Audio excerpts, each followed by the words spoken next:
Hello everybody, getting ready to do section 22, probability lesson for SAP Math Level 2 preparation. And for today's lesson, you have 10 points, so go into your notebook, have notebook guides, have those out. And then 16 points, so go into your classwork sheet, have that out as well. Name, date, period in my classroom. If you're online put your due date here. Go right in for today's lesson here. When an experiment has an uncertain outcome, probability provides a measure of how likely an outcome or collection of outcomes is. Tossing a coin, rolling dice, drawing cards from a standard deck, and picking marbles out of bowls are simple examples of experiments that illustrate important aspects of probability. The results of an experiment are called its outcomes. A coin toss has two outcomes, heads and tails. Tossing two coins has four outcomes, heads, heads, tails, tail, heads, and tail, tails. Rolling a single die has 6 possible outcomes, while rolling a pair of dice has 36 possible outcomes. Drawing a single card from a standard deck has 52 possible outcomes. Drawing 5 cards from a standard deck has a 52 over 5, 52 choose 5, has 2,598,960 possible outcomes from say a 5-card poker hand. The set of all possible outcomes of some experiment is called a sample space. An event is a subset of the sample space, a collection of possible outcomes. The probability of an event is the number of outcomes in the event, favorable outcomes, divided by the number of outcomes in the sample space. So that would be a probability there. Let E be an event. The possibility of E be the set of outcomes that are not in E, or the complement of E, say. So tilde E would be the set of outcomes that are not in E, meaning your favorable outcomes. And the probability of E represents the probability of E. So P of E in the parentheses would be the probability of E. So when we have 0 less than or equal to the probability of E less than or equal to 1, that'd be a probability there. And then the probability of not E would be 1 minus the probability of E. If probability of E equals 0, E is called the impossible event. If probability of E equals 1, E is called the certain. So there's certainty, and then there's no way E would happen. So if a card is drawn from a standard deck of 52 cards, what is the probability of the event that the card is a picture card? What is the probability of the event that the card is a space? So we have two questions here. There are 12 picture cards in this standard deck, so if one card is drawn, the probability that it is a picture card will be 12 out of 52. The probability that it is a spade is 13 out of 52 because the deck has 13 spades. So that kind of answers both those up there. B, if a coin is flipped twice, what is the probability of event 1 head and 1 tail? Well, since 2 of the 4 possible outcomes have 1 head and 1 tail, the probability of this event is 2 over 4, which would be reduced to 1/2, 1 over 2. And then C, what is the probability of getting a sum of 7 when 2 dice are thrown? So when 2 dice are thrown, the outcomes of rolling a pair of dice can be more readily understood by assigning colors to the dice. Say one's red and one's green.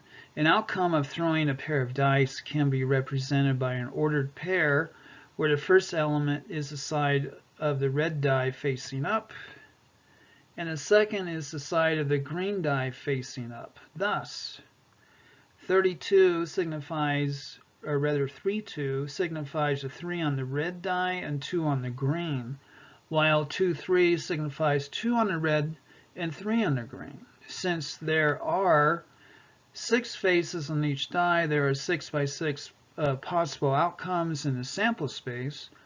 The outcomes that have a sum of 7 are 6, 1, 1, 6, 5, 2, 2, 5, 4, 3, and 3, 4. Therefore, the probability of getting a sum of 7 will be 6 out of 36, or 1 out of 6.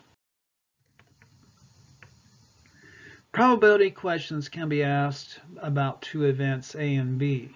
Questions on the Level 2 Mathematics subject test cover the following 3 ways of combining two events. Probability of A disjointed from B. The probability of either A or B occurring where A disjoint B is called the disjunction of A and B. Probability of A given B, it means the probability of A occurring given that B has occurred. This is called a conditional probability here when you have this vertical line here in between two possible events.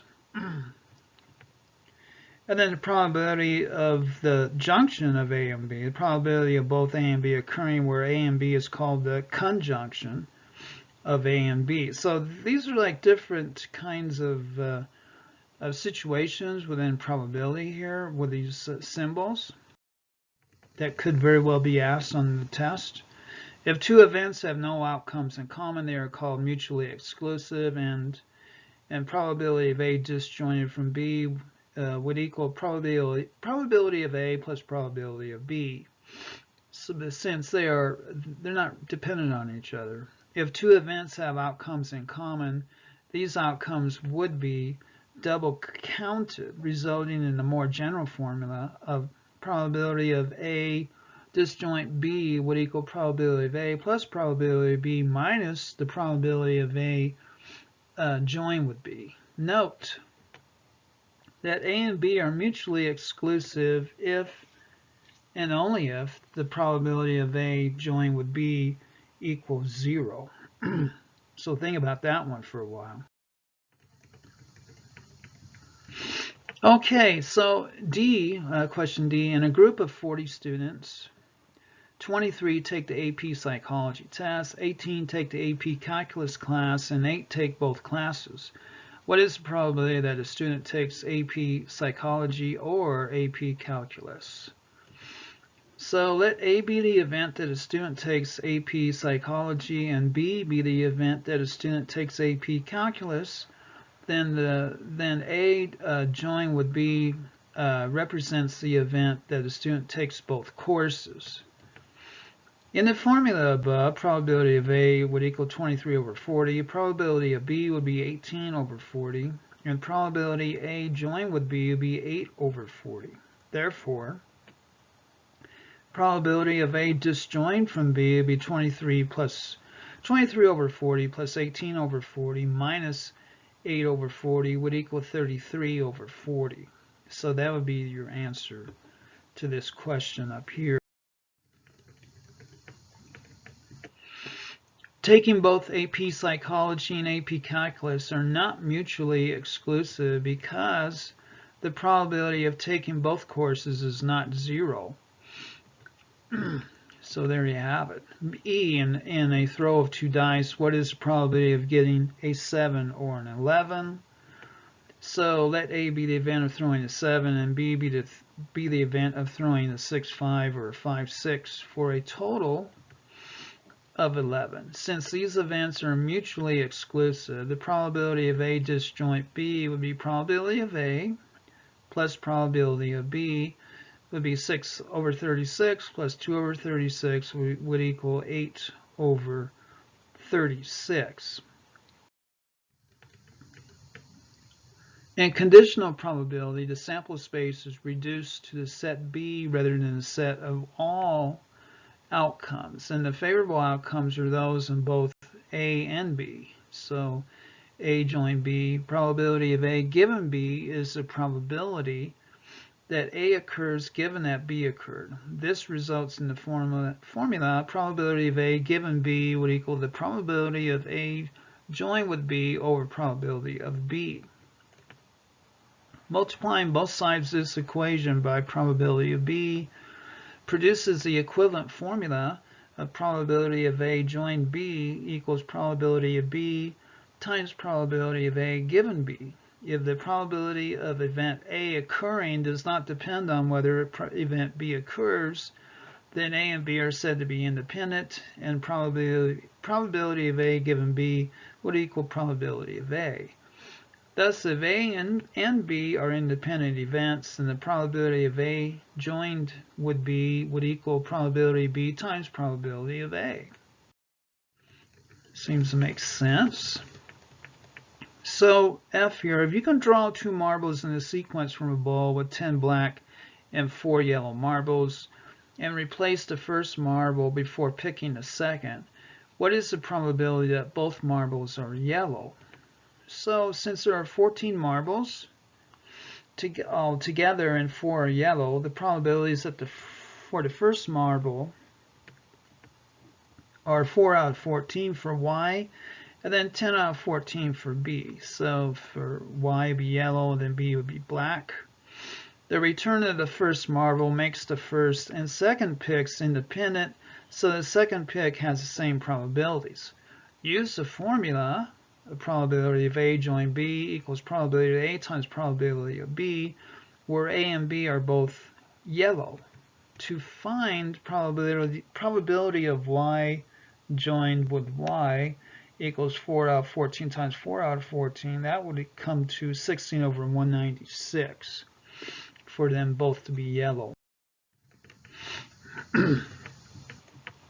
And G here, the scenario is the same as in example F, but this time the first marble picked is not replaced. What is the probability that both marbles are yellow?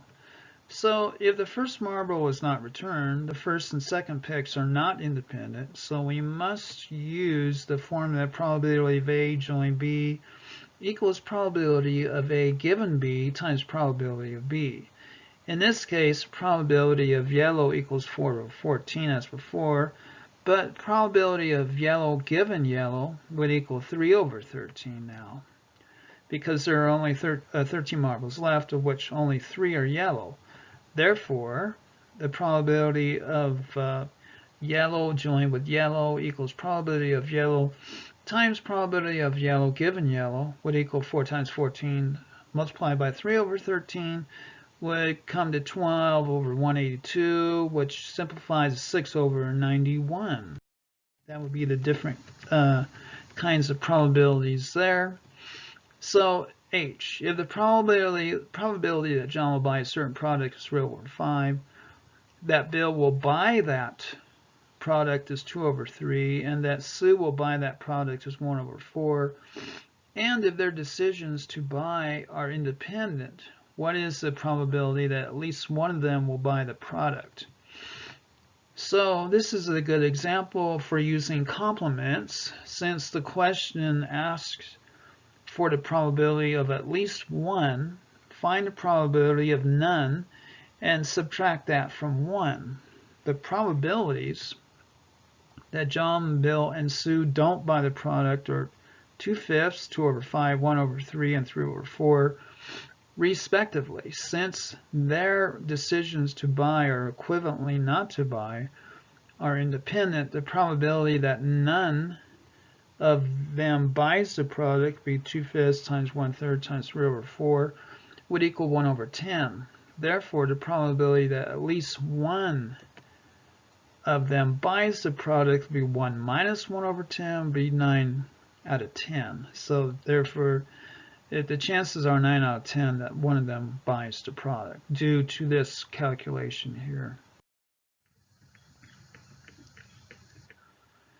And then I, 2 dice are thrown. Event A is the sum of the 2 dice is 7. The sum of the 2 dice is 7, so 2 dice are thrown. And event B is at least 1 die is a 6. Are A and B independent, so we have 2 dice are thrown. and we have 2 dice are thrown. From example C, probability of A is 6 out of 36 up here. See, 6 out of 36, there would be 6 different chances of having a sum of 7. Event B includes 1 and 6, 2 and 6, and then 6 and 6, etc. So 6 and 1, 6, 2, 6, 5. So probability of B would equal 11 out of 36. There'd be 11 possibilities of event B here. Event B is at least one die is a 6. So there will be 11 possibilities of that. Only the two throws, 6 and 1, and 1 and 6 are in event A given B. So probability of A given B would equal 2 out of 36 in that situation there. So probability of A, or rather probability of B multiplied by probability of A would be 11 over 36 times 6 over 36 equals 11 over 216, which does not equal 2 over 36. So therefore A and B are not independent. They would not be independent.